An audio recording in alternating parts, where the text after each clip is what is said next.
Hello အားလုံးပဲမင်္ဂလာပါဒီကတော့ day 2ဖြစ်ပါတယ်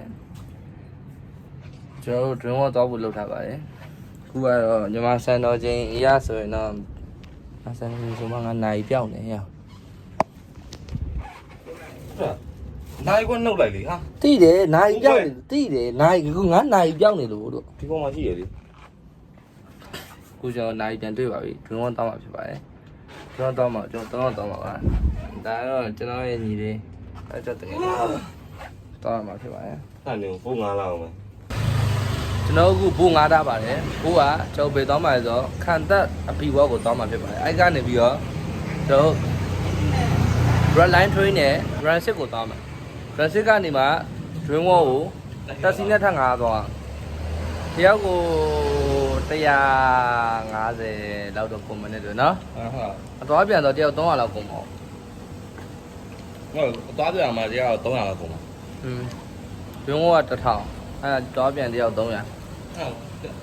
လောက်ပဲကုန်ပါကွာကျွန်တော်ပြီးမှနောက်ဆုံးရောက်မှကျွန်တော်ဘယ်လောက်ကုန်လဲဆိုတာပြန်ပြောရမယ်အခုတော့မသိသေးဘူးအခုတော့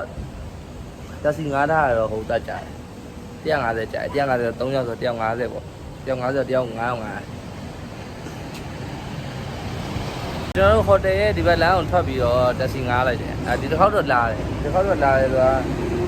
7မိနစ်ကနေခုက2မိနစ်လောက်ပဲကျန်တော့ရကွယ်10မိနစ်ပဲကျန်တော့ရခဏလေးလာတော့ကဲ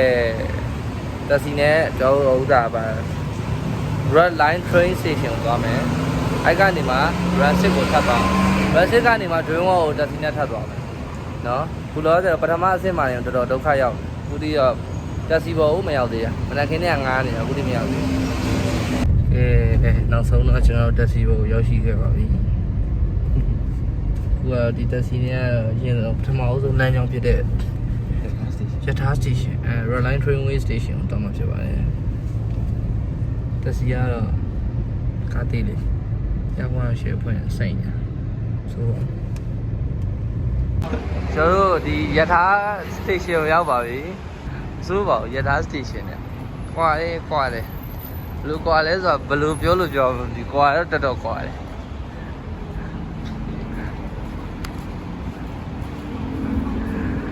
မနက်ခင်း9နာရီလောက်တည်းက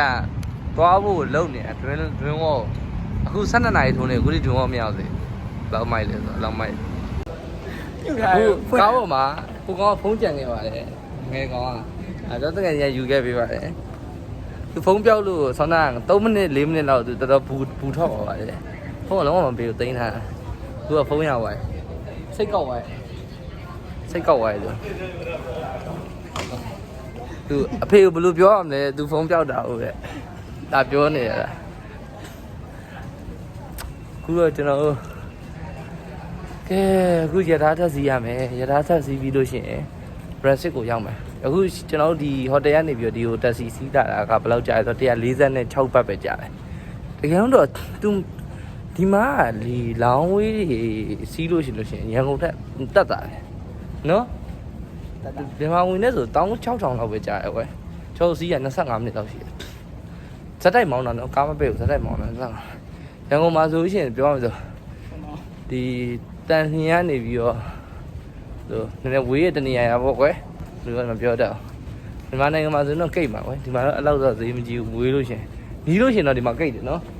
နီးနာရတော့ဒီမှာကိတ်တယ်ဒီမှာဝေးတာရတန်းတယ်ဒီကစီဈေးကရန်ကုန်ကစီဈေးတဲ့ပူဈေးကြီးရရန်ကုန်မှာစီဈေးက95လို့ပါအောင်မှာ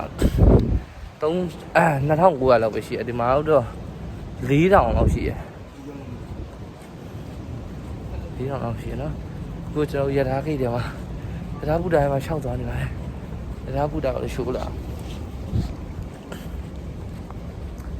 ကဲအားလုံးရထားဘူရောက်မှပြန်တွေ့ပါဗျာရထားဘူးဒီရထားလက်မှတ်မဝယ်ရသေးဘူးကျွန်တော်တက်ကဝယ်ဝိုင်းပါနော်တက်ကဝယ်ဝိုင်းတယောက်ကို20ကျတယ်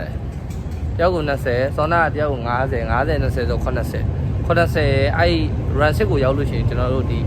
ဝင်းဝေါ်ဘက်ကိုသွားတဲ့တက်စီကိုထက်စီရမယ်ကွယ်အဲ့တက်စီကဘယ်လောက်ထက်ကြမလဲမသိဘူးခုတော့ကျွန်တော်ရထားစီးဖို့ရထားခေတ်ကိုရထား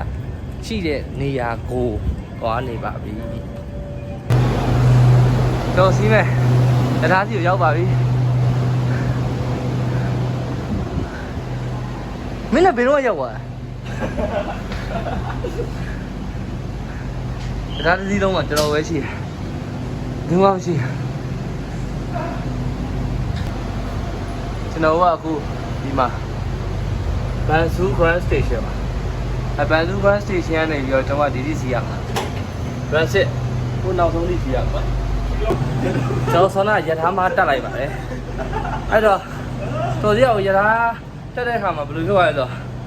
ရထားရဲ့ခေါင်းငန်းထိပ်ကိုပြေးတက်လိုက်ခေါင်းငန်းနဲ့ရထားမောင်းနေသူကလမ်းပြောလို့ကျွန်တော်မှားမှတ်သိရကျိုင်းတာနောက်ဒီလိုနောက်ခုနေမှာသာခက်တီနဲ့ဝင်ထိုင်နေသိမှာတော့မဟုတ်โอ้ชีလုံးကိုသွားတယ်ဗျာမှန်ပါကျော်သွားနေပါတော့ Reliant Train နဲ့ပေါ့နော် Reliant Train နဲ့သွားနေပြီ Reliant Train ရဲ့မောင်းတဲ့ speed ကတော့130လောက်ဒီမောင်းနေဟိုမောင်းနေတာ130ကြီးကိုလုံးဝကီလိုတစ်ခုလေးကြီးကိုမောင်းနေရမှာတဲ့မှာတော့ဒီမှတ်တိုင်တစ်ခုကနေစစထွက်ချင်းအခုဆိုတာမှတ်တိုင်နောက်တစ်ခုရောက်သွားပြီမှတ်တိုင်တစ်ခုကစစထွက်ချင်းဆိုတော့အရှင်ုံတင်တယ်သုံးတင်လို့ချင်းရှေ့မှတ်တိုင်ရောက်ခံနေပြီဆိုတော့အရှင်ုံမတင်တော့အရှင်ုံတင်လျှော့လိုက်အမှရောက်သွားပြီးမှတ်တိုင်တစ်ခုစထွက်ပြီဆိုအရှင်ုံတင်ပြည့်ပြန်ရက်အဲ့လိုမျိုးပေါ့တော်မြန်130လောက်ဒီကောင်တုတ်တယ်အဲ့တော့ run 6ကိုခဏလေးနဲ့ရောက်အောင်ပါ12နာရီရထွက်လာဗျာ run 6ကိုဘယ်နှစ်နာရီရောက်မလဲမသိဘူးချက်ကြည့်လိုက် run 6ကိုရောက်တော့12နာရီရစီးလာဆိုတော့အခုဆိုရင်12:24ဆို24မိနစ်ပဲစီးရတယ်ဆိုတော့ဒီရထားအရမ်းမြန်မိုက်တယ်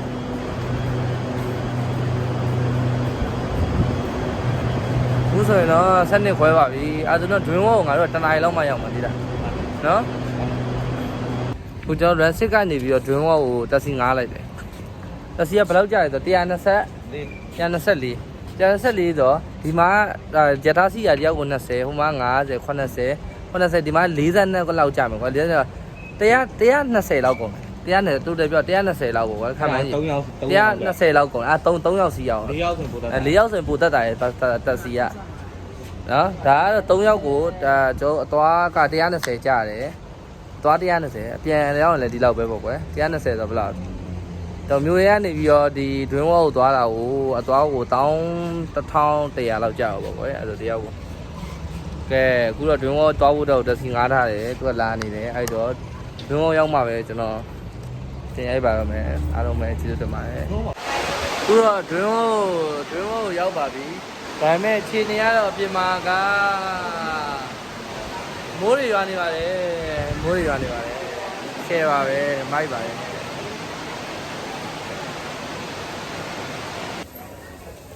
ဒါတော့ဆဲကိုဖတ်30ပေးရဖတ်30တော့မှန်ဝေးဆို3300ပေါ့တော့ကျွန်တော်30ဝယ်လိုက်တယ်ဘာလို့ဆိုမိုးလေးဆူနေတော့ကျွန်တော်ထီးနဲ့ဆောင်းရင်သွားနေအောင်ဆူဝယ်လိုက်တယ်ပြစ်မှာဒါတော့မြူလေးလားဗာလှုပ်တပင်လှုပ်ပေးထားတယ်တူပါโอ้ရင်ငွေယူမဟုတ်ဘူးလားရေကုန်လာရေအဲ့လေရင်ငွေလို့ဟုတ်တယ်ဖေးနိုင်အောင်သူကမိုးရွာတဲ့အချိန်မှာအပြင်ကကစားစရာပိတ်မယ်တဲ့မိုးမရွာတော့ဘူးဆိုလို့ရှိရင်အပြင်ကဟာတွေကပြန်ဖွင့်မယ်တဲ့ခုကမိုးကခုပြန်တိတ်သွားပြီဆိုတော့ကျွန်တော်တို့ရဲ့တယောက်30ဆိုတာလက်ကားပေါ့ဘုရားရေးစရာဟိုင်ကြီးရပါအေးပေါ့အဲ့နိုင်ရတော့ပူသေးကြီးရတာကျွန်တော်ဂျိုင်းဟောက်ထဲမှာဖြစ်ပါတယ်ဂျိုင်းဟောက်ဆိုတာတော့ဘယ်လိုမျိုးလဲဆိုတော့လူကောင်ကြီးတွေနေတဲ့အိမ်ပေါ့နော်အဲ့တော့ပစ္စည်းအကုန်လုံးအကြီးတွေပေါ့ဗျာကျွန်တော်ကတိတိလေးပေါ့ဗျာအဲ့ဒါအချင်းချုပ်ပါဂျိုင်းဟောက်ပါတရေကြီးပါထဲကိုဝင်သွားပါတယ်ကျွန်တော်ဒါပေမဲ့ထဲတော့ကျွန်တော်မဝင်ရဲလို့ပြန်ထွက်လာမမေရနဲ့အကောင်မောင်တော့ထဲဝင်သွားပါတယ်ဒီကောင်လေးထွက်ပေါက်ရှိမှစောင့်နေပါတယ်ဒီကောင်လေးထွက်လာလို့ရှိရင်ဒီကောင်လေးရဲ့ reaction တွေကဘယ်လိုလေးဖြစ်နေလဲမသိပါဘူး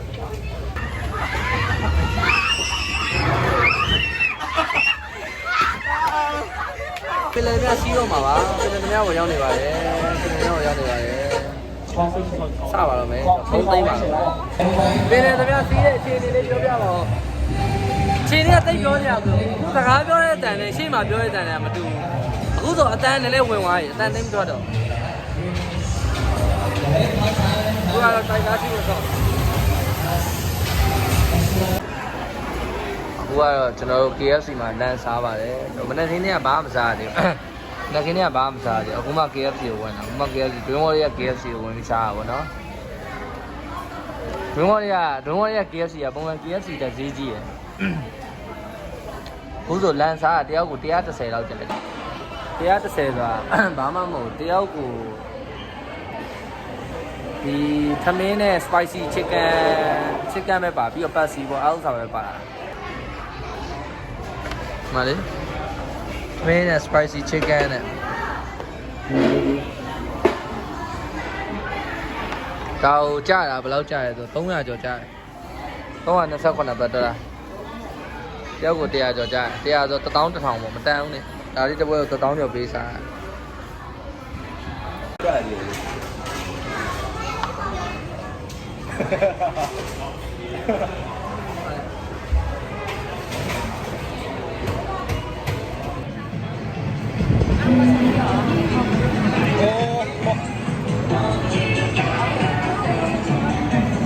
snow wall ပါ snowland ပြောမှာလို့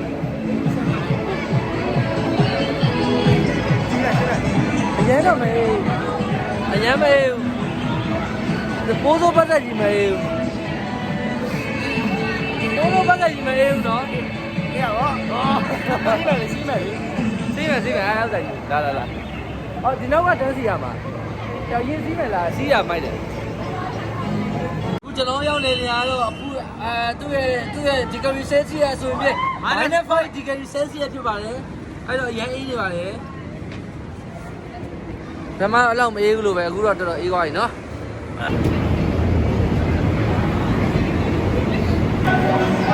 အခုတော့ကျွန်တော်တို့ဒီထဲမှာနေရာဆိုရှင်ဘယ်လောက်ရှိသွားလဲ10မိနစ်လောက်တော့ရှိမှန်းတယ်နော်10မိနစ်တော့ကားတာကောက်15လောက်ရှိမယ်အဲ့တော့နှာခေါင်းတွေအောင်နှာကြီးအောင်တော့နေတယ်အဲ့တော့နှာခေါင်းတွေအောင်နေတယ်နော်အေးဟုတ်တယ်နှာခေါင်းတွေကအဘသာတွဲမလို့ရသွားနေရမဟုတ်ဘူး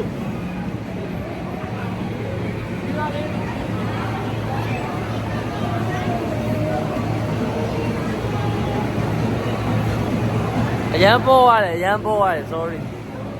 အခုပြောပြမယ်ဒီစနိုးလေးရောက်လို့ရှိရင်ဒီလိုအဝိုင်းလေးရှိတယ်အဲ့ထဲကိုဝင်လိုက်အပြင်မှာအရန်အေးရဒီဝိုင်းထဲမှာမအေးဘူးတော့ဘယ်လိုထိန်းသိမ်းထားလဲမသိအပေါ်ဝဲချင်းလို့လေရန်အရန်ဝင်လာမအေးဘူးအရန်အေးရောအေးရတယ်အရန်မအေးဘူးတော့ကြာအပြင်နဲ့ဆိုင်လို့ရှိရင်တော့ဘက်လောက်ကိုကြာတော့မဟုတ်80ရာခိုင်နှုန်းလောက်ကြာ80ရာခိုင်နှုန်းလောက်ကြာပဲအဲကုန်အေးပဲโอเคကျွန်တော် argument တွေမဖြစ်ချင်ဘူးသူကပုံမှန်မေးလို့ဆိုမှအေးဟုတ်တယ်တော့ဟိုဒီကျွန်တော်ဒီမှာ drone ကနေပြီးတော့9နာရီထိုးတော့ပြန်ထွက်လာပါတယ်ပိတ်ပြီးတော့ပြန်ထွက်လာပါတယ်အခုကဆိုရင်တော့ကျွန်တော်ကဘတ်စကားစီးမယ်ဒီ drone ကနေပြီးတော့future pack run စစ်ကိုသွားမယ်ပြီးတော့ run စစ်ကိုသွားဖို့တက်တော့ကျွန်တော်ဒီ drone ရှိထွက်လာတော့ဗာတွေ့တယ်ဆိုတော့ free share the bus ကျွန်တော် bus stop ကိုသူလိုက်ပို့ပေးမယ်လို့ပြောပါတယ် free ပါအဲ့တော့ free share တာပေါ့တက်ထိုင်နေပါတယ်သူတို့ထွက်မထွက်ကိုကျွန်တော်ထိုင်ပြီးတော့စောင့်နေပါတယ်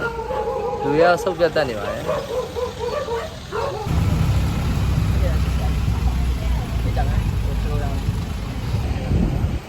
ခုဆိုတော့ကျွန်တော်ဘတ်စကားမတောင်ကျွန်တော်ဟိအောင်မှာ115ဆက်လားဟုတ်115ဆက်400ရှိပါတယ်ဘတ်စကားမတောင်ရောက်နေပါပြီဘတ်စကားမတောင်ရောက်နေတော့ကျွန်တော်ဘတ်စကားစီးဖို့ကိုကျွန်တော်စောင့်နေပါတယ်ဘတ်စကားစီးဖို့ကားလာတာမလာတာကိုကြည့်တဲ့ app ကတော့ Via Bus ဖြစ်ပါတယ် VIA-BUS ပါအဲ့ကနေကြည့်ပါတယ်။ညနေပြီးတော့ future pack ကိုတောင်းပါပါ။စကားပေါ်ရောက်နေပါပြီ။ข่าวนี้ต่อไปหมู่บ้านมันเดินโปรดใช้ความระมัดระวังหลังห้ามลงจากรถခုဆိုရင်တော့ကျွန်တော် future pack ကိုပတ်ပြီးသွားပါပြီ။ကြောက်ပတ်ပြီးတော့ shopping ထွက်ပြီးသွားပါပြီ။အခုဆိုရင်တော့စံတော်ချိန်က8နာရီခွဲဖြစ်ပါတယ်။ဒီကနေပြီးတော့ကျွန်တော်တို့နေရာကိုပြန်ပါမယ်ကျွန်တော်တို့နေရာကိုပြန်ရောက်လို့ရှိရင်ကျွန်တော်တို့နည်းနည်းစားဖို့တော့စီစဉ်မရမယ်ဘာလို့ဆိုတော့ကျွန်တော်နေခင်းစာမစားရသေးဘူးဟောတော့ညနေစာမစားရသေးဘူးပေါ့နော်ဟုတ်လို့ပြောနေဒ ကျွန်တော်ညနေစာပါ ညနေတိုင်း ညနေစာခုမှစားပါရယ်ကျွန်တော်နှစ်ပွဲဒါ3ရန်ကော